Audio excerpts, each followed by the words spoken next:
Russia launching an all-out invasion on Ukraine, battering the country from land, air, and sea.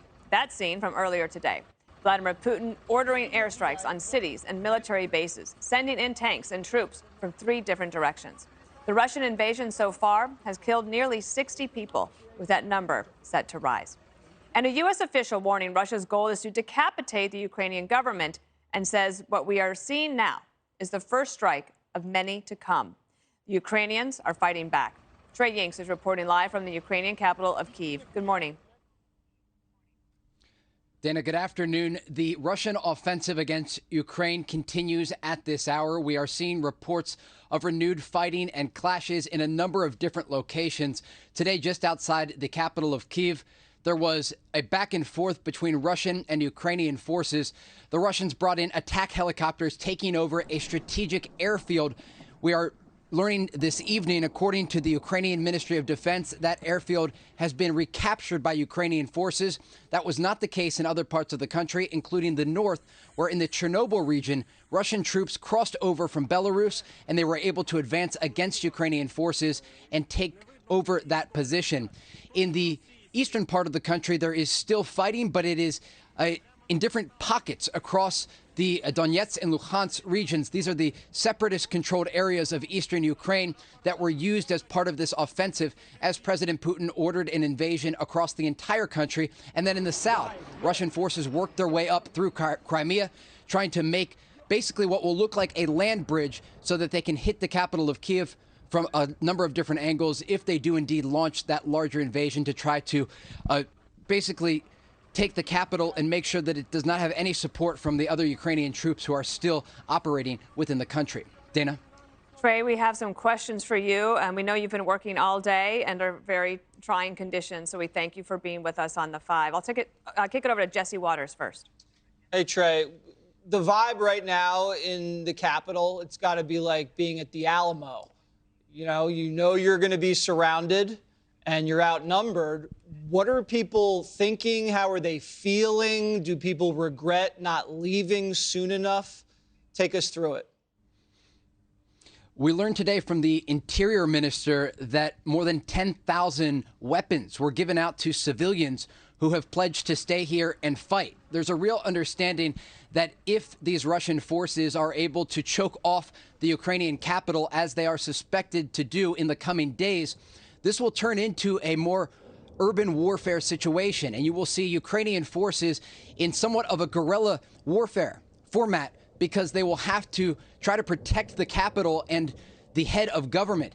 The concern that the Ukrainian military has at this hour is that what we saw last night and throughout the day today, the air raid sirens and strikes not only on the capital of Ukraine, but also the second largest city, Kyiv, and other major Ukrainian cities and population centers, is that they could launch more waves of attacks, and it would ultimately overwhelm the forces that are outside in these different military locations. So if the fight does come into the city, it will look very different. It will be far bloodier, and that death toll will certainly rise. Jesse? Geraldo? Trey, great job. Very courageous. You and the rest of our mates over there. Wish I was standing shoulder to shoulder with you. You're experienced enough to get the vibe. Are the Ukrainians determined to fight this out? Are they going to fight to the death? Are they really going to, put it all out there right now? Or will they fold in the face of the overwhelming superiority of Russian arms? They are determined to fight it out, but we are getting some new information this hour that's really important when you think about their chances fighting the Russian military. Ukraine's armed forces believe that more than 60 Russian tactical battalion groups have been used in this fight so far. We're talking about 30,000 to 60,000 troops. Remember, there are nearly 200,000 Russian soldiers along Ukraine's border. So even if they take heavy losses in a more urban environment, or if some of these reports that we are seeing from the eastern part of Ukraine of these Javelin anti-tank missiles actually doing their job and stopping these battalions from getting closer to the larger population centers, it still might not be enough. It may be too little, too late in terms of the weaponry that the Ukrainian forces have.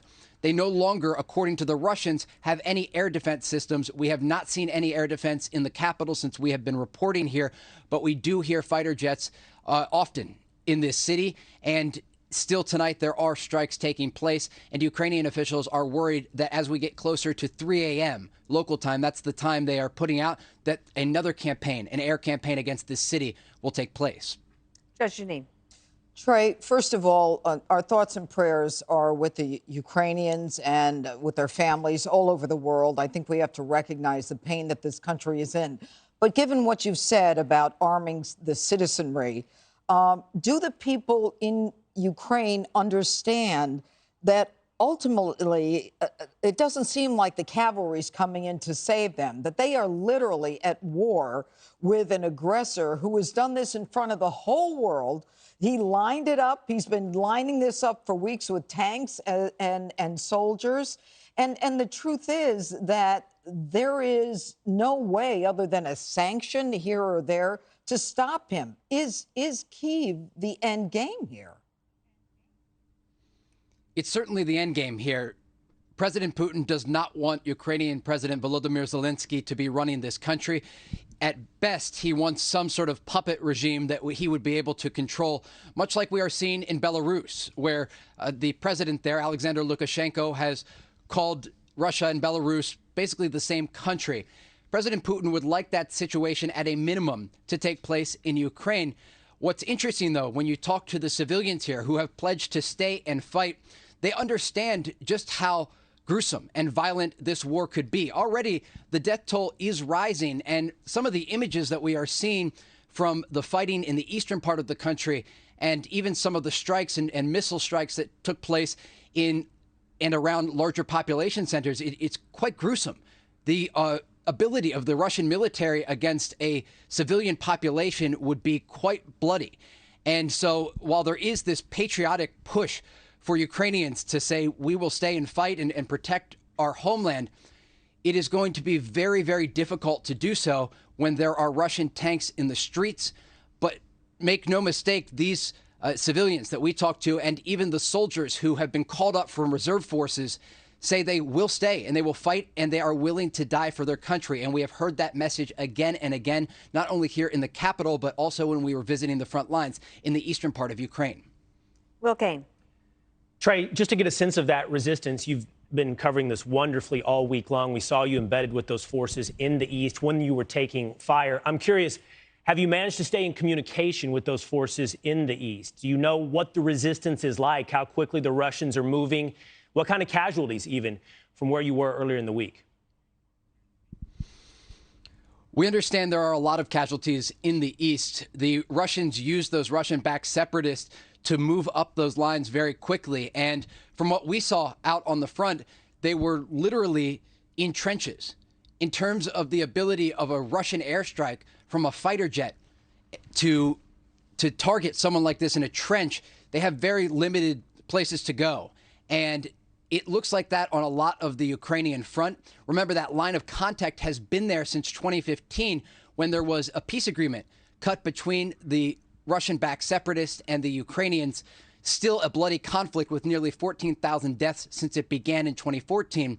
But we do fear some of those people that we were with over the weekend may be injured or killed, given the fact that this offensive has moved so quickly and the Russian air power has been quite significant. We are talking about not only fighter jets targeting different locations, cruise missiles, ballistic missiles, and those ground forces. Again, the Ukrainians are putting up a fight, and they have hit a number of these battalions that are coming in across the border using anti-tank missiles and other weaponry. But the reality is this is already a bloody war, and it could get far worse in the coming hours and days as the Russians are expected to launch more waves of attacks. Trey, I just have a question that is more, I think, something our viewers might be wondering as they've watched you and Steve, Lucas Tomlinson covering this conflict. How do you stay safe? I mean, look, Fox is built by people who used to be field producers. And so the executives at this company understand the importance of getting into the field, but also staying safe in the field. So we have a massive team working with us, not only here in the capital, but we have 4 teams on the ground in Ukraine right now. and everything is very calculated. We have safety plans in place, and we execute those plans each and every day, and we did last night when this massive invasion started. The real story here, though, is not the journalists. It's not us. It's the people of Ukraine. It's the civilians who are picking up arms to defend their country. Tonight, it is the women and children who are currently sleeping in the subway system of this capital city because they are worried about air campaigns. And it's the soldiers on the front lines who are currently risking their lives for the sovereignty of Ukraine.